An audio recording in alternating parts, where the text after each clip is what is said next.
Assalamualaikum warahmatullahi wabarakatuh. Hai teman-teman semua, apa kabar nih? Semoga di tengah adanya pandemi ini tidak mengurangi rasa semangat teman-teman semua dan tetap jaga kesehatan. Baiklah, kami perwakilan dari mahasiswa manajemen Universitas Serang Raya ingin mengajak teman-teman semua belajar bersama mengenai hukum e-commerce. Sebelumnya, izinkan kami untuk memperkenalkan diri kami masing-masing. Perkenalkan, nama saya Dinda Jaya Karima, NIM 31218010, mahasiswa manajemen Universitas Serang Raya. Assalamualaikum warahmatullahi wabarakatuh. Nama saya Enrico Adam, NIM 31218097, mahasiswa manajemen Universitas Serang Raya. Perkenalkan, nama saya Fia Oktaviani, NIM 31218106, mahasiswa manajemen Universitas Serang Raya. Perkenalkan, nama saya Fitri Nurhayati, NIM 31218127, mahasiswa manajemen Universitas Serang Raya. Warahmatullahi wabarakatuh. Perkenalkan, nama saya Yusuf Pandaputan, NIM 31218157. Assalamualaikum warahmatullahi wabarakatuh. Nama saya Titania Saskia Putri, NIM 31218304.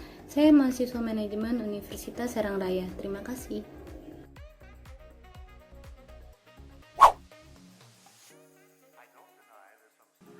Apa aja sih yang bakal kita bahas pada hukum e-commerce kali ini?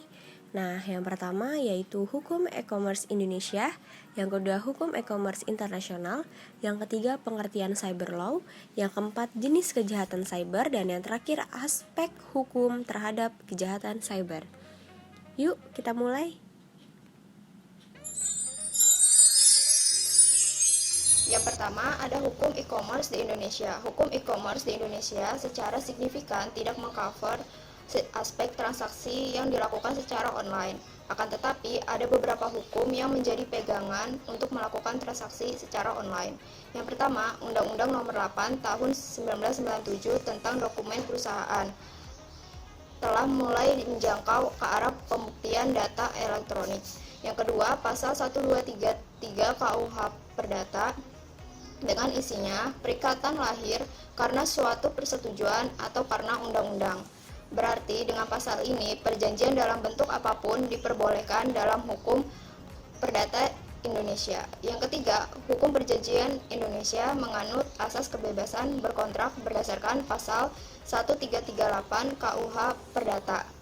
Asas ini memberi kebebasan kepada para pihak yang sepakat untuk membentuk suatu perjanjian untuk menentukan sendiri bentuk serta isi suatu perjanjian.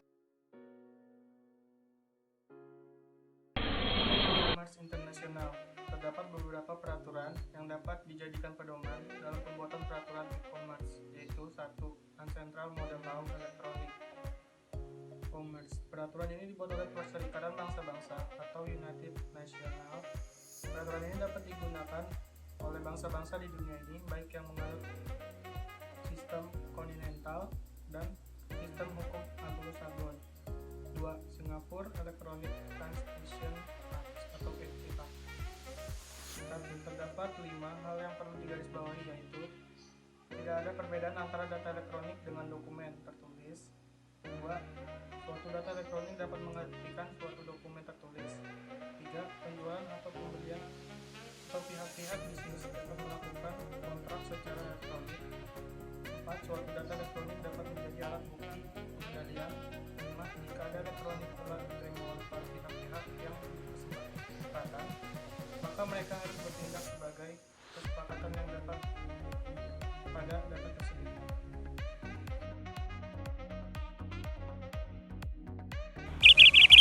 Lanjutan hukum e-commerce internasional. Yang ketiga yaitu EU Direcon Electronic Commerce. Peraturan ini menjadi undang-undang pada tanggal 8 Juni 2000 dan terdapat beberapa hal yang perlu digarisbawahi. Yang pertama, setiap negara-negara anggotanya akan memastikan bahwa sistem hukum negara yang bersangkutan memperbolehkan kontrak dibuat dengan sarana elektronik. Yang kedua, para negara anggotanya dapat pula membuat pengecualian terdapat ketentuan dalam hal kontrak untuk membuat atau mengalihkan hak atas real estate. Yang kedua, kontrak yang diatur dalam hukum keluarga. Yang ketiga, kontrak penjaminan. Yang terakhir, kontrak yang melibatkan kewenangan pengadilan. Selanjutnya, pengertian dari cyber law. Cyber law adalah aspek hukum yang istilahnya berasal dari cyberspace law, yaitu hukum yang digunakan di dunia maya yang umumnya diasosiasikan dengan internet. Ruang lingkupnya meliputi setiap aspek yang berhubungan dengan orang perorangan atau subjek hukum yang menggunakan dengan memanfaatkan teknologi internet yang dimulai pada saat online atau memasuki dunia maya tersebut. Jenis kejahatan siber. 1. Joy commuting adalah pemakaian komputer yang lain tanpa izin. Hal ini yang termasuk pencurian waktu operasi komputer. 2. Hacking adalah mengakses secara tidak sah atau tanpa izin dengan alat suatu terminal. 3. Trojan adalah meliputi data atau program dengan jalan mengubah data itu instruksi pada sebuah program, menghapus, menambah, menjadikan tidak terjangkau dengan tujuan untuk kepentingan pribadi atau orang lain. 4. Data leakage adalah menyangkut bocornya data keluar, terutama pengenal data yang harus dirahasiakan. 5. Data dingling, yaitu suatu pembagian mengubah data valid atau sah dengan cara tidak sah, mengubah input atau output data. 6. Trust data communication atau dinding, yaitu penyiapan data komputer, software pirates, yaitu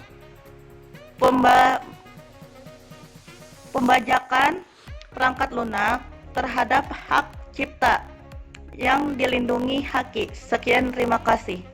Dalam kaitannya dengan penentuan hukum yang berlaku, dikenal beberapa asas yang biasa digunakan, yaitu 1. Asas subjektif territoriality, yaitu asas yang menekankan bahwa keberlakuan hukum ditentukan berdasarkan tempat perbuatan terjadi dan penyelesaian tindak pidananya dilakukan di negara lain. Dan kedua, ada asas objektif territoriality, yaitu asas yang menyatakan bahwa hukum yang berlaku adalah hukum yang dimana akibat utama perbuatan itu terjadi dan memberikan dampak yang sangat merugikan bagi negara yang bersangkutan. Dan yang ketiga ada asas nationality, yaitu asas yang menentukan bahwa negara mempunyai jurisdiksi untuk menentukan hukum berdasarkan kewarganegaraan yang berlaku.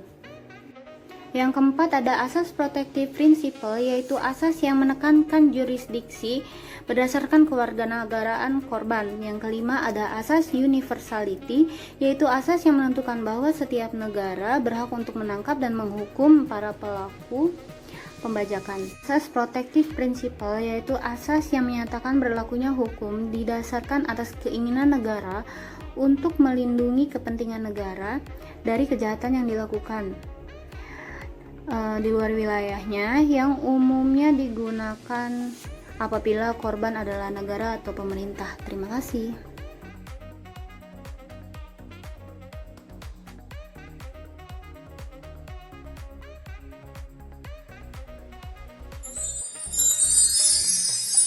Terima kasih sudah menonton video ini. Cukup sekian dari kelompok kami. Kurang lebihnya mohon maaf. Wassalamualaikum warahmatullahi wabarakatuh.